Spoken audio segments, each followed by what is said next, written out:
What do you do when life has dealt you a bad hand? I don't know about you, but I always believe that you should play the hand you got dealt and play it to win.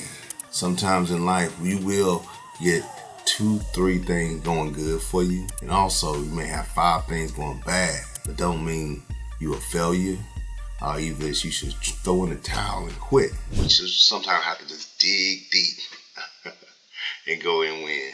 And so I want to tell you a little bit about my story, or one of my stories. Many, of course we all do, but one of my stories that I went through a hard time, but also I bounced back. I learned some things that helped me to realize this could be the beginning of something greater for my life and my future. And so back in 2008, I actually was investing into real estate at that time. And so I bought a property with a hard money loan. That means you can get this money high interest to rehab, to rebuild, whatever you need to do to get the property up to par, and then refinance to a more conventional or better interest rate, okay, in your loan. But as 2009 came in, the recession hit. And during that time, the banks wasn't giving any money. Get all this run around, people telling you, hey, I can do it for you, but you was throwing good money out the bad. They couldn't do anything because the banks wasn't giving no money out. And so I found myself in a dark space because I had to go through a bankruptcy. Not only that, I had a foreclosure on the property that I had, my rental property. Also, I had 2 repossessions at the same time. So back-to-back hits and other things in life were happening. Me and the wife, we was at differences, and all that kind of stuff was happening because the money's funny. Sometimes everything else goes along with that. And so that was a tough time, dark space, anxiety, sleepless nights, and not knowing which move was next. But I know if God allowed me to go through it, He was going to use this for some kind of which way for my good. And not saying that you don't sometimes cause self-inflictions. This was probably some things I could have done differently. I could have learned, without having to go through it. But I know through this, I trust that God got something better in store. And so next thing happened was I kept working at my job I was with, but I saw opportunities to do other things by planting seed. This is important. Please listen here. When you plant seed, you don't just plant it this not tending to it, but you plant it with intent that it's going to bring forth something in due time. So that's exactly what I did.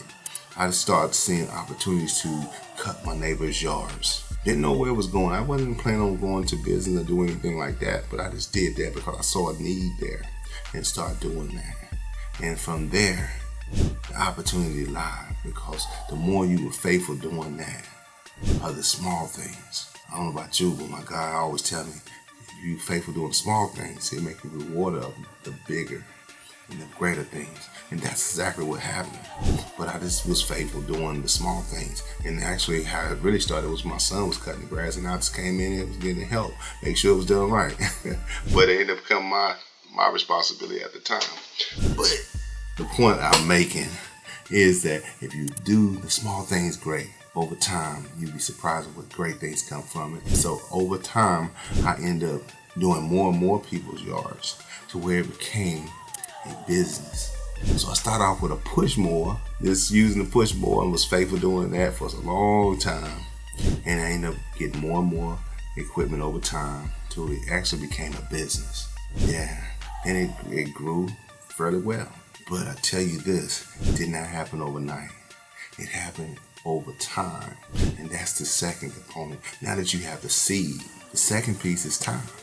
You have to allow time just to come in its own space and trust the process.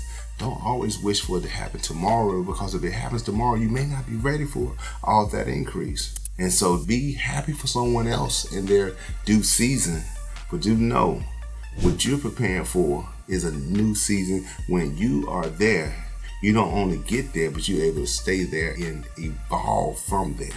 And so be preparing yourself while you're in your quiet season. So when you get into your full season, you are ready to flourish, to be able to be like the butterfly, be able to flap your wings and continue to soar to higher heights. And so just know that this time you're in, you are in preparation, you're in practice. So when it's game time, you're able to play at a high level.